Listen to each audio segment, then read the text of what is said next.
Today we've got a very special guest. We have Alfie Best, who's the CEO of Wyldecrest Parks, one of the largest operators of mobile parks and holiday homes within the UK. His story is very inspiring. He started off a member of the Romany Gypsy community. He started off living in a caravan and now has a £200 million empire. So Alfie, thank you for joining us. No problem. Thank you for allowing me to come on. Excellent. So Alfie, let's get straight into the questions. So like I mentioned, you're a member of the Romany Gypsy community and your early life is a far cry from your current position. How would you describe your early life? Look, I'm a Romany Gypsy, born and bred. And yeah, my life is different now, but I'm no different as a person. You know, when a lion gets taken out of the jungle and gets put in the zoo, does he stop becoming a lion? The answer is no. You know, in my opinion, you know, somebody that doesn't know where they're from can never understand where they're going. So it's important that you grasp your own heritage. So yes, I'm a Romany Gypsy. It has stood me in good stead being from that community, because obviously you have to live by your wits when you're being brought up, because most gypsies don't become formally educated. They're normally really door-to-door salesmen. Yeah. And you mentioned that they don't become formally educated. When did you drop out of school? When I was 12 years old. And did you go straight into work? Straight after? Yeah, I was working from the age of 8. I worked for my dad from 8 years old, and my schooling from 8 to 12 was periodic anyway. You know, it wasn't a consistent schooling that I had. I had periodic schooling where I was in and out of school, but it obviously worked, you know, from my mum and dad, because that's what, as a gypsy, that's the life you have. You know, from a very early age, children work with their family. Yeah. And so based on your experiences in the past, what can you describe as your earliest memory of where you showed entrepreneurial flair, or the earliest memory of you displaying entrepreneurial activity? I suppose really working for my dad and cold calling on doors from an age of, say, about 12, because earlier than that you're not taken seriously, and you're not really taken seriously at 12. But the trouble is, it's a novelty to a lot of people when you are knocking on their doors. But if, as long as they see that you're working, whereas today we live in such a politically correct world, that wouldn't actually, you know, that wouldn't work. Yeah, no, I completely agree with you there. So fast forward a few years, what was your first independent venture that you did yourself? I started a van hire and commercial vehicle sales company. I was 16, and I used to buy vehicles from the auction, send them to another auction. So say, for instance, Land Rovers were making more money in Wales, whereas in London, unless they were automatic, they wouldn't make as much. I would buy them there, send them to Wales, and sell them in another auction. And I also set up in Walthamstow a van hire centre where we would hire the vans out. And I did that from the age of 16 up until I was 20. Did very, very well at it, and was absolutely flying. And it was, you know, real ethical business where you're plying your trade from commercial premises and you're tying up business acumen with wit and street knowledge and putting that together. And to be fair, it was, for me, it was a magic formula, because it really did work. I had a phenomenal business for me, where the business was making circa of £100,000 a year profit. And I had a beautiful house. I owned the premises that we ended up moving from Forest Gate, sorry, from Walthamstow to Forest Gate. And then we had the early first recession that I'd ever been in, which was in 1999, 2000. And I can only explain, it was like the wheel fell off, because it went from hero to zero. And I could sit here and blame the recession for me nearly losing everything. I had to move out of my house. I had to rent the house out to cover the mortgage. I slept in my car for 3 months. The van pitch went from earning £2,000 a week to losing £700 a week. And it was just empty money. I had to shut it down. I had to then rent it out, and I managed to break it up and rent it out into small mechanic bays. One place that sold cutlery and cookware and a little spray shop, just to try and pay the mortgage. And I managed to scrape through, and it really was by the skin of my teeth. And the recession for me then was so hard. I managed to hold on to my house. I managed to hold on to the property that I had. But the properties that I was holding on to were in negative equity by at least 50%. But I managed to just hold on. And I then, after about 3 years of pain, I managed to come out of it, and I looked for another business. And the owner I started looking for originally started with fast food. I looked at the cost of setting up a fast food restaurant, and it was too expensive. And then I come across mobile phones. I didn't know anything about mobile phones, but they were the new craze. I got a job in the shop, selling mobile phones, sweeping the floors, doing anything that I could. I learned the business pretty much within 12 weeks. It was a very simple business. Even though it was new, you were still selling just a product, and you were getting a kickback commission from the airtime providers. I then went out and opened up our own stores. We built up 13 stores. I then set about buying the shops that we were operating from and set another company up. So instead of renting the properties, I was renting the properties from my own company. I then in turn sold that company, kept the properties, and then went into commercial property. And then we started building up a commercial property company, of which we built up to the tune of about £5 million, which today would be, say, £20 million. And then after that, I then went into the retirement mobile home park business. We still have the commercial property business, which we operate, we build on, and we manage it. But we went into the retirement mobile home park, and that company we've done with the same tenacity, the same drive, and worked it as hard as we could. And we've pushed it forward, and now we have, a company that has assets of £200 million. And we're Europe's largest residential mobile home park operator. We have 63 parks throughout the country, and we also have 5 parks in America, in Florida. So it's taken on a life of its own and driven forward, and I'm privileged to have been able to carry that through. So for me, yes, there's a little bit of luck there, but as David Beckham said, the harder I practice, the luckier I become. That's actually a great quote.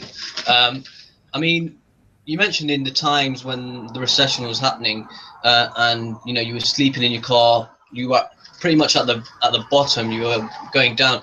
I mean, what kept you sort of motivated, and what kept you focused? Obviously, to get out of that situation, but how did you manage to stay motivated when everything that you had spent from the age of 16 building up, you saw was on the verge of crumbling?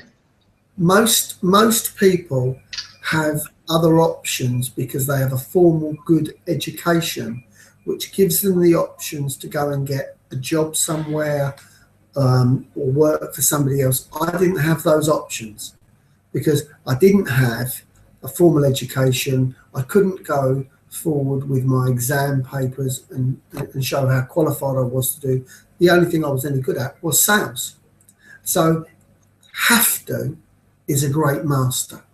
And I come from an extremely poor family. You know, I was born and bred on the side of the road, and I really didn't want to go back to that. So I would say it was the fear of having to go back there that drove me forward. And, you know, what I would say is, look, everybody has their demons, and those demons can destroy you or push you forward. And my demons push me forward, because even today, I still live with the fear of going backwards. And yes, you have to take chances, but they must always be calculated. And what I can say to you is, it wasn't the recession that nearly sent me bust. My inexperience of knowing how to handle a recession. In the last recession that we had, we did extremely well because I'd gained from the experiences that I'd had in the first recession that I'd ever been through. I've been through 2 recessions, and thankfully the first one hurt me, but I managed to just hang on in there, and the second one I benefited from. And it's actually gauging how you can operate your business and run it profitably in a recession, because we are in a climate now where it's buoyant, and certain models of business work in this type of industry, in this climate, but they would fail miserably in a recession. Some models that work in a recession would fail miserably in buoyant times that we've got now.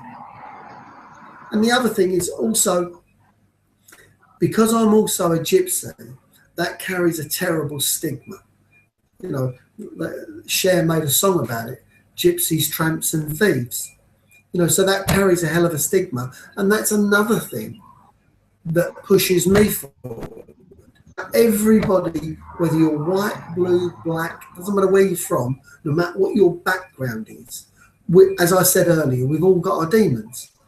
And it's about turning those demons on their head and using them as a tool to help you push forward. Because that's what I can only say that I've done with mine. Excellent. Now, I completely agree with what you're saying there. And so Wyldecrest Parks, like you mentioned, you've got you expanded internationally as well, starting off in the UK.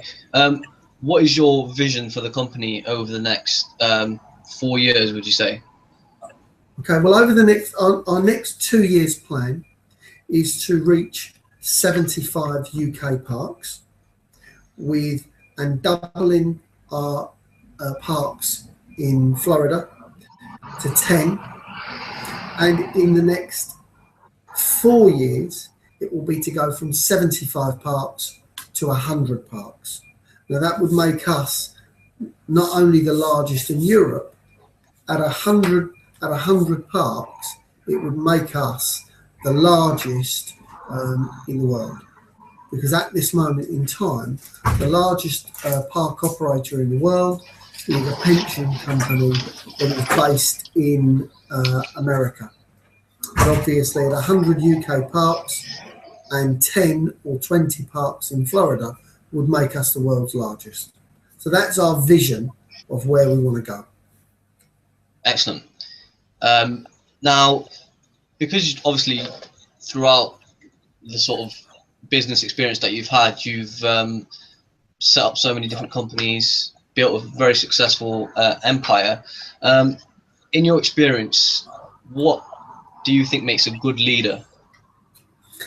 somebody that actually works with everybody. If to be able to lead, you have to lead by example.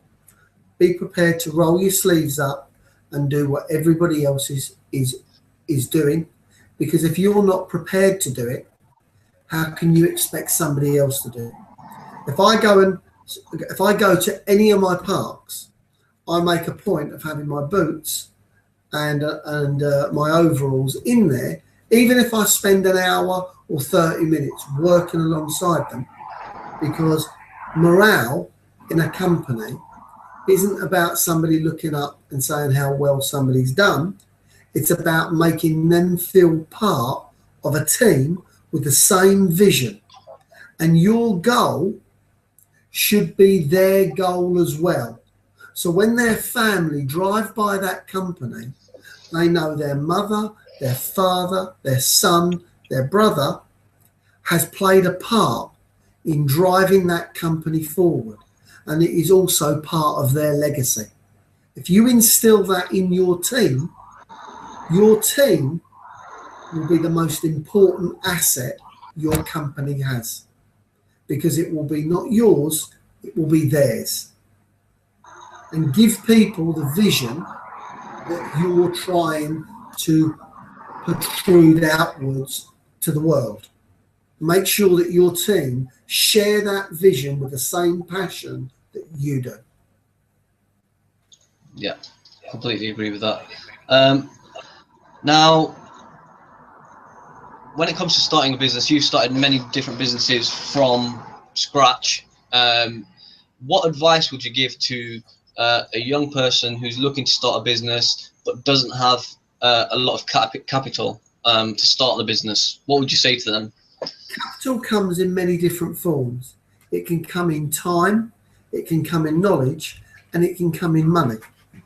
So if somebody came to me to start their own business and they were starting with small resourced cash and they were starting on their own, I would say, number one, make sure you do what you know.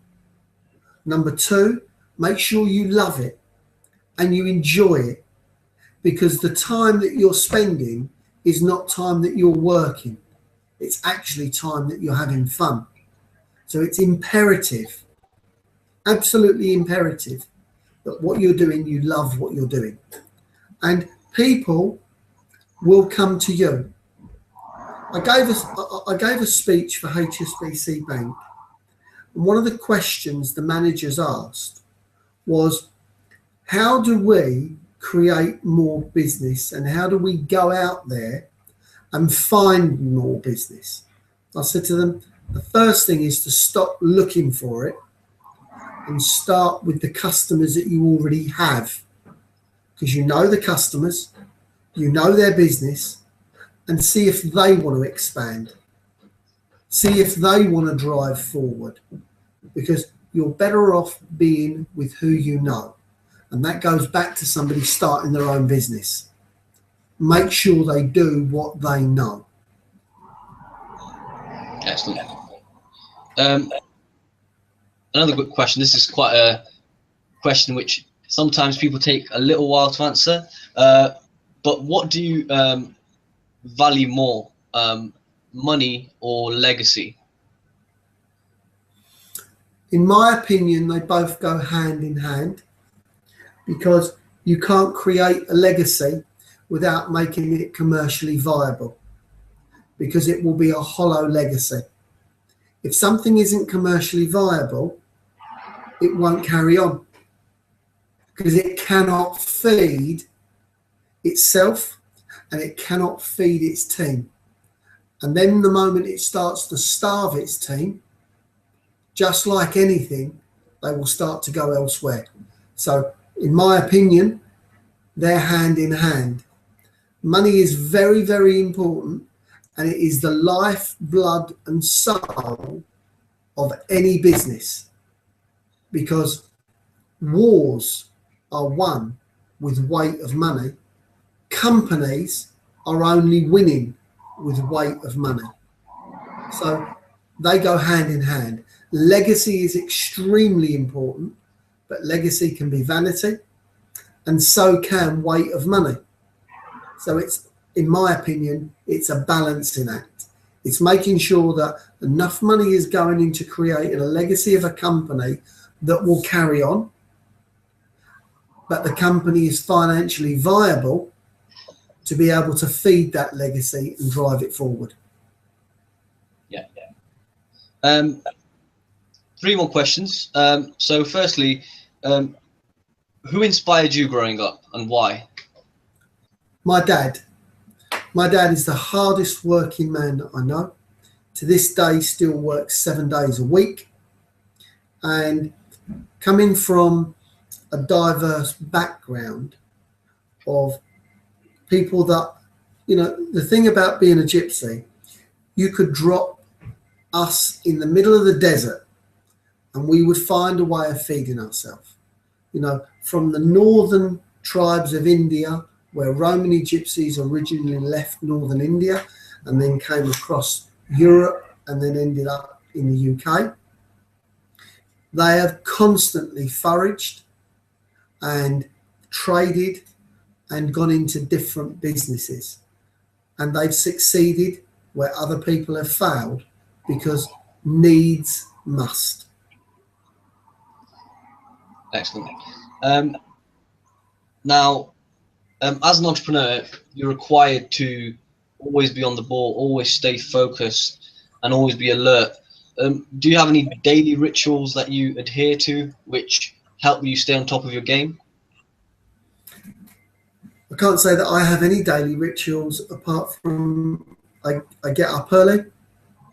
The first thing that I do actually in every business that we operate, whenever I can, is check the cash flow of each business, because a good cash flow is updated at least once a day by any decent accounts team, because a cash flow model gives you your forecast of what's coming in and your actual balances of where you are. It's a great chart model of where you think you should be and where you are actually. It makes a big difference. Final two questions. What is your favorite quote? For a man to create anything, he must first know who he is. Great quote. Now, final question. Looking back on your life and the experiences that you have, what advice would you give your 16-year-old self? Work harder than anybody else is prepared to do, because if you don't, somebody else will, and their success is only the perseverance that they've put in. And I actually say that to him virtually every week. Excellent. Alfie, it's been great talking to you. Thank you for your time today. Do you have any current projects that you're working on that you want to share with the audience? We have several. We have a small finance company which is working away.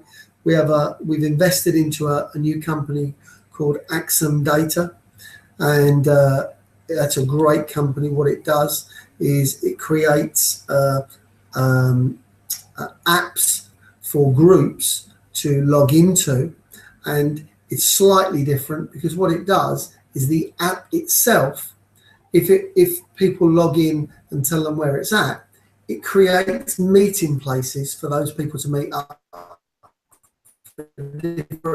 So it's a live, people log into it, and it may be, for instance, single dads, maybe single mothers that are within that area, and the app itself will say, okay, Janet's free Friday, Sarah's free Friday. Well, by the way, they're all in Rotherham.